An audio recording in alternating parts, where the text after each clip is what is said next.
বাংলাদেশের জাতীয় নিরাপত্তা উপদেষ্টা ডক্টর খলিলুর রহমান সম্প্রতি 5 দিনের এক সফরে ওয়াশিংটনে মার্কিন প্রশাসনের শীর্ষ কর্মকর্তাদের সঙ্গে গুরুত্বপূর্ণ একাধিক বৈঠকে অংশ নিয়েছেন এবং তারপর গতকাল ফিরেছেন। গতকাল সম্ভবত ফিরেছেন ঢাকায়। যেভাবে জরুরি তলব পেয়ে দুবাই থেকে তাকে উড়ে যেতে হয়েছিল আমেরিকায়, তাতে মানুষের মনে প্রশ্ন ছিল, কেন এই ডাক, এত জরুরি তলব কেন, এবং কাদের সঙ্গে বৈঠক করেছেন, কি বিষয় নিয়ে বৈঠক হয়েছে এবং কি বার্তা নিয়ে তিনি ফিরেছেন। এই প্রশ্নগুলোর উত্তর যতটা জোগাড় করতে পেরেছি সেগুলো অল্প কথায় রাখবো আপনাদের সামনে। তবে প্রথমেই একটা কথা বলে রাখি, ক্যালকাটা ডায়ালগস আমার এই চ্যানেল বড় কোনো সংবাদ মাধ্যম নয়, নিতান্তই ছোট একজন ইউটিউবার। আমি আমেরিকার ওয়াশিংটন থেকে যে বন্ধু আমাকে এসব খবর দিয়েছেন তিনি অবশ্য একটি বড় বিদেশি সংবাদ মাধ্যমে কাজ করেন। সুতরাং আমাকে পাঠানো তার সংবাদ যে একেবারে জল্পনার ওপর নির্ভর করে বা কল্পনার উপরে নির্ভর করে হয়েছে তা নয়। তাহলে আসা যাক কি বিষয় নিয়ে আলোচনা হয়েছে, কাদের সঙ্গে তিনি বৈঠক করেছেন, প্রথমে সেই বিষয়টা নিয়ে আলোচনা হোক। খলিলুর রহমান মার্কিন প্রশাসনের কোন কোন কর্তা ব্যক্তির সঙ্গে বৈঠক করেছেন তার মোটামুটি একটা লিস্ট তালিকা আমি এখানে দিচ্ছি। ওয়াশিংটনে অবস্থানকালে তিনি মার্কিন প্রশাসনের বেশ কয়েকজন নীতি নির্ধারকের সঙ্গে আলাদা আলাদা বৈঠক করেছেন। এদের মধ্যে প্রথমে যার নাম করতে হয় তিনি অ্যালিসন হুকার। অ্যালিসন হুকার হলেন মার্কিন রাজনৈতিক বিষয়ক আর under secretary of state for political affairs of the Trump administration.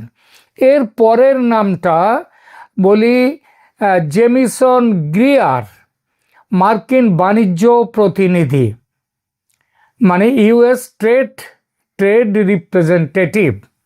তারপর আছেন ব্রেন্ডন লিঞ্চ, সহকারী মার্কিন বাণিজ্য প্রতিনিধি। এছাড়া আর যিনি বিখ্যাত, যার সাথে তিনি বসেছেন আলোচনায়, তিনি হলেন পল কাপুর, মার্কিন সহকারী state secretary, assistant secretary of state.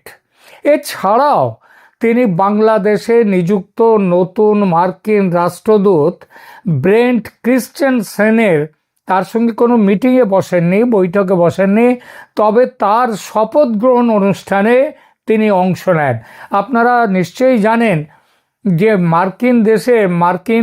মার্কিন রাষ্ট্রদূত পৃথিবীর যেসব দেশে, শুধু তাই না, সরকার থেকে যাদেরই অ্যাপয়েন্টমেন্ট করা হয় এটা প্রেসিডেন্টের তিনি করেন, মানে ট্রাম্প সাহেব করবেন, কিন্তু সমস্ত এই ধরনের নিযুক্তি কিন্তু সেনেট থেকে তার অ্যাপ্রুভাল নিতে হয়। তাহলে এদের সাথে তিনি বৈঠক করেছেন।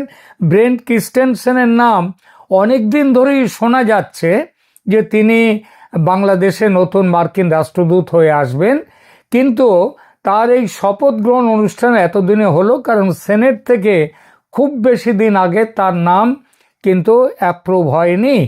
অ্যাপ্রুভ হওয়ার পরে কিছুদিন পরেই তিনি শপথ গ্রহণ করলেন এবং সেই শপথ গ্রহণ অনুষ্ঠানে ডক্টর খলিলুর রহমান উপস্থিত ছিলেন। এরপরে আসা যাক বৈঠকে কি কি বিষয় নিয়ে আলোচনা হয়েছে। বৈঠকগুলোতে বাংলাদেশ ও যুক্তরাষ্ট্রের স্বার্থ সংশ্লিষ্ট কয়েকটি গুরুত্বপূর্ণ বিষয়ে আলোচনা হয়েছে। এক এক করে সেই কথাগুলো বলি। প্রথমেই আসি জাতীয় নির্বাচন ও গণতন্ত্র এই বিষয়টায়। ডক্টর খলিলুর রহমান বাংলাদেশের আসন্ন সাধারণ নির্বাচনের প্রস্তুতি ও অন্তর্বর্তী সরকারের পদক্ষেপ সম্পর্কে মার্কিন কর্মকর্তাদের জানিয়েছেন যে পরিস্থিতিটা কেমন। যুক্তরাষ্ট্র বাংলাদেশের গণতান্ত্রিক উত্তরণে তাদের সমর্থনের কথা পুনরায় ব্যক্ত করেছে এবং একটি অবাধ ও সুষ্ঠু নির্বাচন, সেই সঙ্গে অন্তর্ভুক্তিমূলক নির্বাচন প্রত্যাশা করেছে। যদিও এই অন্তর্ভুক্তিমূলক নির্বাচনের ব্যাপারে কিছু বক্তব্য আছে, সেগুলো পরে বলছে। এছাড়া বাণিজ্য শুল্ক সুবিধা নিয়ে কথা হয়েছে।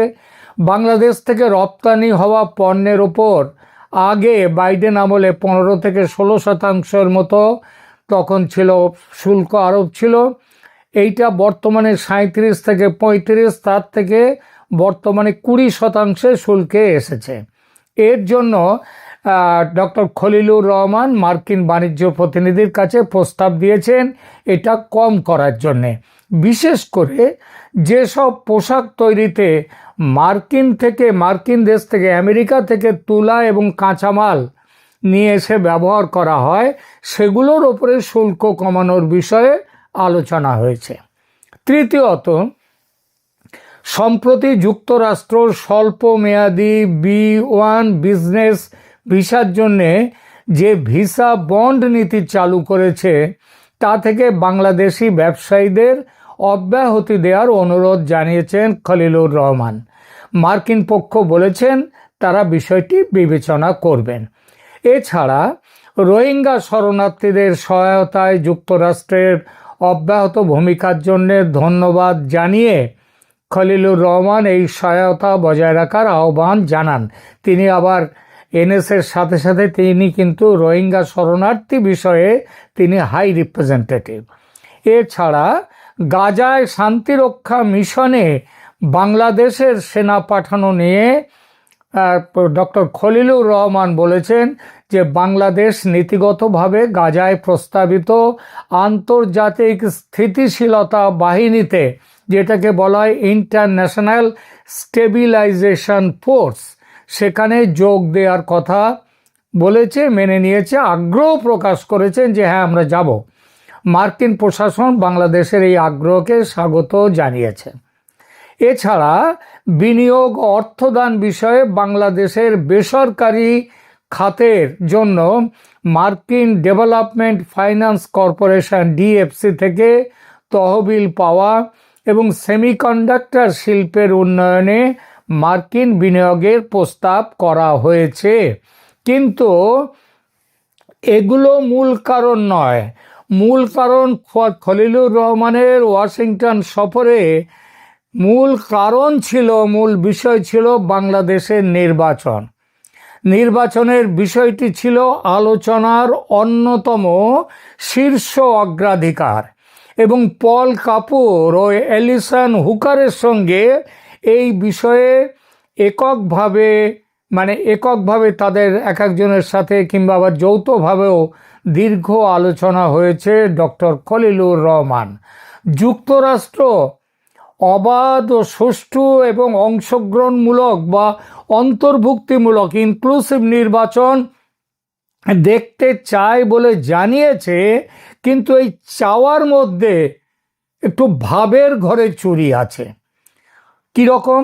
খলিলুর রহমানের সাথে মার্কিন আন্ডার সেক্রেটারি অ্যালিসন হুকার এবং সহকারী সেক্রেটারি পল কাপুর বাংলাদেশের আগামী জাতীয় নির্বাচন নিয়ে বিস্তারিত আলোচনা করেন। মুখে অন্তর্ভুক্তিমূলক নির্বাচনের কথা বললেও আওয়ামী লীগের বিষয়ে কোনো কথাই বলেনি আমেরিকা। এর একটা সহজবোধ্য কারণ আছে। কারণটা হলো শেখ হাসিনার প্রবল জাতীয়তাবাদী চিন্তাধারা বা মনোভাব আমেরিকার স্বার্থের পরিপন্থী। বাংলাদেশে মার্কিন স্বার্থ ব্যাহত হতে পারে যদি নির্বাচনে জিতে শেখ হাসিনা ক্ষমতায় আসেন। এখন যখন আমেরিকা বাংলাদেশে তাদের স্বার্থের জালগুলো প্রায় গুটিয়ে এনেছে, সব মাছকে যেমন জালের মধ্যে ধরা পড়েছে, তখন আওয়ামী লীগ ক্ষমতায় এসে মার্কিনী স্বার্থের জাল ছিঁড়ে সব মাছগুলো বেরিয়ে যাক, এটা চায় না আমেরিকা। তাই মুখে বলছে ইনক্লুসিভ ইলেকশন, আর কাজে চাইছে বুঝিয়ে দিচ্ছে উল্টো। আওয়ামী লীগকে বাইরে রেখে নির্বাচন, এটাই কিন্তু আমেরিকারও মনের কথা।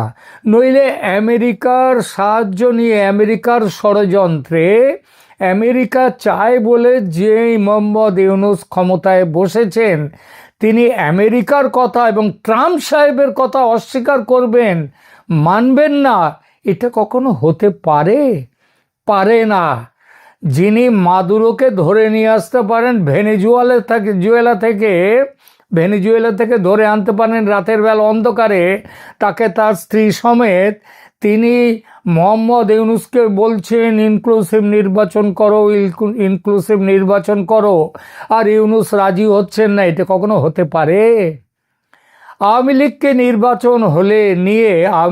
নিয়ে নির্বাচন হলে কি কি সমস্যা হতে পারে সেই বিষয়ে খলিলুর রহমানকে বিস্তারিত বলে দিয়েছেন, আমেরিকার তরফ থেকে বলে দেওয়া হয়েছে।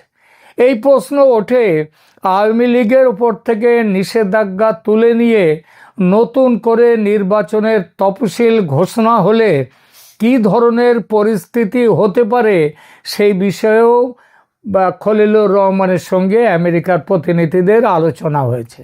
খলিলুর জানান, তেমন হলে যদি সত্যি আওয়ামী লীগকে অ্যাকোমোডেট করতে গিয়ে নতুন করে নির্বাচনের তফসিল ঘোষণা করতে হয়, তাহলে জামায়াত পলিটিক্যালি আরও সুবিধাজনক জায়গায় যেতে পারে।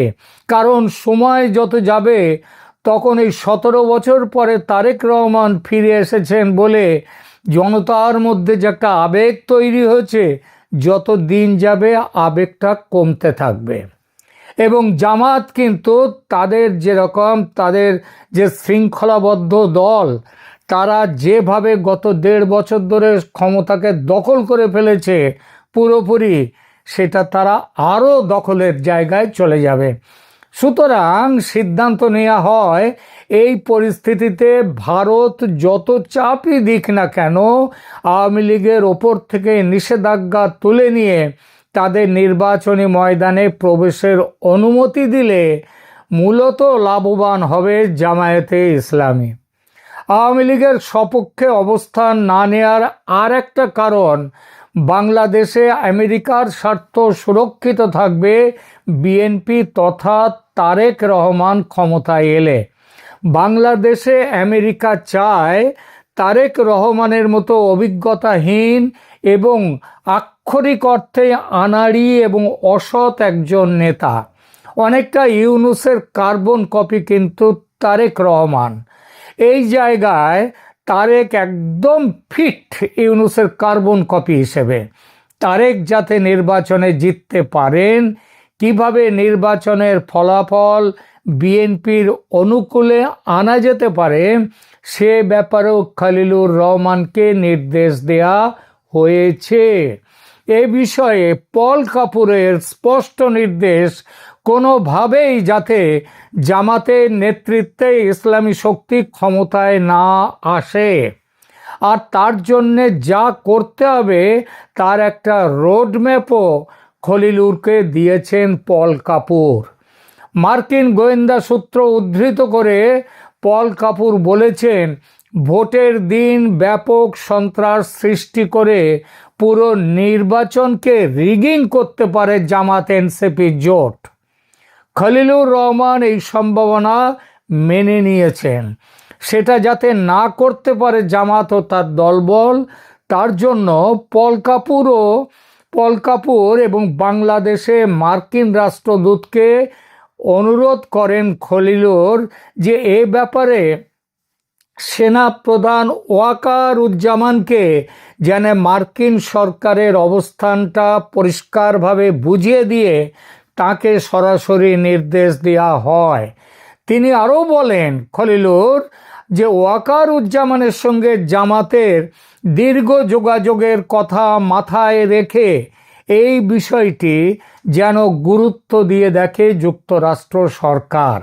আলোচনায় একটা সময় উঠে আসে যে খলিলুর রহমানের সফরের ঠিক আগেই 5 জন মার্কিন আইন প্রণেতা প্রধান উপদেষ্টা ডক্টর মোহাম্মদ ইউনূসকে যে চিঠি পাঠিয়েছেন সেই কথাটা, সেখানে ওই মার্কিন আইন প্রণেতারা স্পষ্ট করে লিখেছেন যে একটি গ্রহণযোগ্য নির্বাচনের জন্য সব রাজনৈতিক স্টেক হোল্ডার্স, অংশীজন, তাদের অংশগ্রহণ প্রয়োজন। ওই চিঠিতে আওয়ামী লীগের মতো বড় রাজনৈতিক দলকে বাইরে রেখে বা নিষিদ্ধ করে নির্বাচন অনুষ্ঠান করার বিষয়ে উদ্বেগ জানানো হয়েছে। তারা মনে করেন প্রধান দলগুলোর অনুপস্থিতিতে নির্বাচন হলে তার গ্রহণযোগ্যতা নিয়ে জনমনে প্রশ্ন থাকতে পারে এবং থাকবে। ওয়াশিংটনের বৈঠকে মার্কিন কর্মকর্তারা জোর দিয়েছেন যে সব রাজনৈতিক দলকে তাদের কর্মকাণ্ড পরিচালনার সমান সুযোগ দিতে হবে। মার্কিন প্রশাসনের আনুষ্ঠানিক অবস্থান হলো নির্বাচনটি এমন হতে হবে যা বাংলাদেশের জনগণের কাছে গ্রহণযোগ্য হয় এবং যেখানে সব বড় রাজনৈতিক পক্ষ অংশ নেওয়ার সুযোগ পায়। তারাও মনে করে যে অংশগ্রহণমূলক না হলে সেই নির্বাচন 2024 কিংবা 18 নির্বাচনের মতো দীর্ঘ তা প্রশ্ন চিহ্ন তুলে দেবে এবং দীর্ঘমেয়াদী রাজনৈতিক স্থিতিশীলতা আনতে পারবে না দেশে। তবে এখানে যে ভাবের ঘরে চুরি আছে, মনে এক আর মুখে আর এক মার্কিন যুক্তরাষ্ট্রের, সে কথা আগেই বলেছি। আলোচনা প্রসঙ্গে আওয়ামী লীগ নির্বাচনে কত শতাংশ ভোট পড়তে পারে ভোট, সে ব্যাপারেও আলোচনা হয়েছে। এই প্রশ্ন খলিলুর রহমানকে করা হলে তিনি নাকি বলেন তাদের ধারণা 40% মতো ভোট পড়বে। আওয়ামী লীগ নেতৃত্ব দলের নেতাকর্মীদের বার্তা দিয়েছেন বর্তমান পরিস্থিতিতে যেন আওয়ামী লীগ সমর্থকরা ভোট বয়কট করে। এর একটা দীর্ঘস্থায়ী রাজনৈতিক কারণ আছে। কারণ জামাতকে হারাতে আজ যদি বিএনপিকে ভোট দিতে পারে আওয়ামী লীগের ভোটাররা, তাহলে যে কথা বলা হচ্ছে, অনেকেই যেটা ভাবছেন, সেটা হলে আওয়ামী লীগের ভোটার বেশ ক্ষতিগ্রস্ত হবে। সুতরাং আওয়ামী লীগ এটার বিরোধিতা করছে। একই কথার পুনরাবৃত্তি করলেন কলকাতায় এক আওয়ামী লীগ নেতা। তিনি আজ গতকাল সন্ধেবেলায় তিনিও বললেন 24 নির্বাচনে ভোট পড়েছিল 40% মতো। আমরা চাই তার চেয়ে কম ভোট পড়ুক এবার, তাহলে আওয়ামী লীগ বলতে পারবে এই নির্বাচনে মানুষের সায় নেই, সুতরাং এই নির্বাচন মান্য নয়। তিনি জানালেন বাংলাদেশের প্রতিটি আওয়ামী লীগ সমর্থককে শেখ হাসিনার পক্ষ থেকে দলের তার এই সিদ্ধান্তেও জানানো হয়েছে যে সবাই আওয়ামী লীগ সমর্থক কর্মী তারা যেন বয়কট করে এই ভোট। এখন সেটা যদি হয় তাহলে বোঝা যাবে 40% মতন যদি ভোট পড়ে, তাহলে বোঝা যাবে মানুষের সায় নেই এই ভোটে। কারণ এই একই অভিযোগ উঠেছিল 2024 শেখ হাসিনার বিরুদ্ধে। সুতরাং এবার যদি এই হয়, আজ না হোক কাল এই নির্বাচন যদি হয়, যার সম্ভাবনা খুব বেশি অন্তত এই মুহূর্তে, তাহলে এই সরকারকে ভেঙে দিয়ে নতুন করে ভোটের ব্যবস্থা করতেই হবে এবং তখন আওয়ামী লীগ আবার নির্বাচনে অংশ নেবে। দেখা যাক ভবিষ্যতে কি হয়। আপাতত এই পর্যন্তই।